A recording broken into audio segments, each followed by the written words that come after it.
আমি যখন নিজের জানাজা দেখলাম, আপনি কি কখনো কল্পনা করেছেন একদিন হঠাৎ নিজের জানাজায় গিয়ে দেখলেন সাদা কাপড়ে মোড়ানো লাশটা আপনারই? আপনি চিৎকার করছেন, কিন্তু কেউ আপনাকে দেখতে বা শুনতে পাচ্ছে না। এটা কি মৃত্যু, নাকি মৃত্যুর আগে শেষ সতর্ক বার্তা? আজ আমি আপনাদের এমন একটি সত্য ঘটনা অবলম্বে গল্প শোনাবো, যা শেষ পর্যন্ত আপনার ভাবনাটাই বদলে দিতে পারে। আমার নাম সোহেল। আজ আমি যে গল্পটা বলবো সেটা কেউ বিশ্বাস করবে না, কিন্তু প্রতিটি শব্দ সত্যি। ঘটনাটা শুরু হয় এক বর্ষার রাতে। অফিস থেকে ফিরতে ফিরতে রাত হয়ে গিয়েছিল।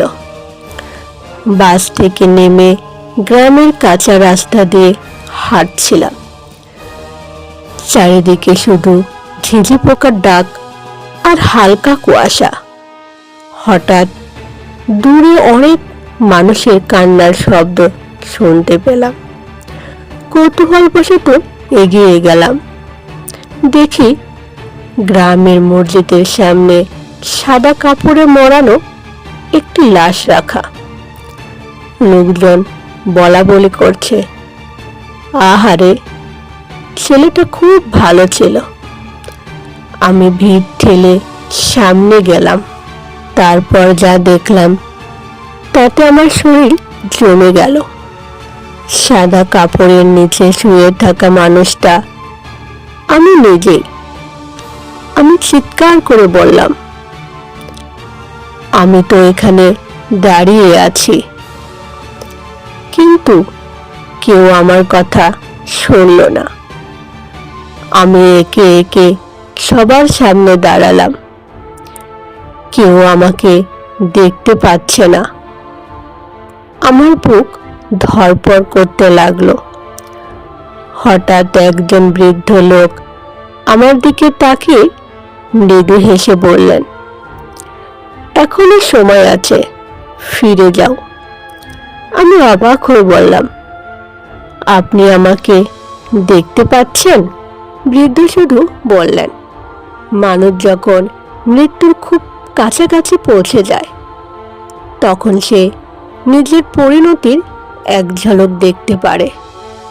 ঠিক সেই মুহূর্তে চারপাশ অন্ধকার হয়ে গেল।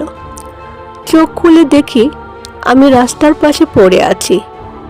একটি ট্রাক আমার খুব কাছ দিয়ে চলে গেছে। আর মাত্র 1 সেকেন্ড হলেই আমি সত্যিই মারা যেতাম। সেই দিনের পর থেকে আমি বুঝেছি, জীবন খুব ছোট। আজ আছি, কাল নাও থাকতে পারি। তাই অহংকার নয়, ভালো কাজ করে যাওয়াই সবচেয়ে বড় সম্পদ। আপনি যদি আমার জায়গায় থাকতেন, নিজের জানাজা দেখে কি করতেন?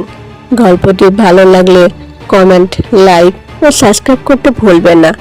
এমন আরো সুন্দর সুন্দর গল্প পেতে অবশ্যই আমাদের সাথে থাকুন। সবাইকে অনেক অনেক ধন্যবাদ।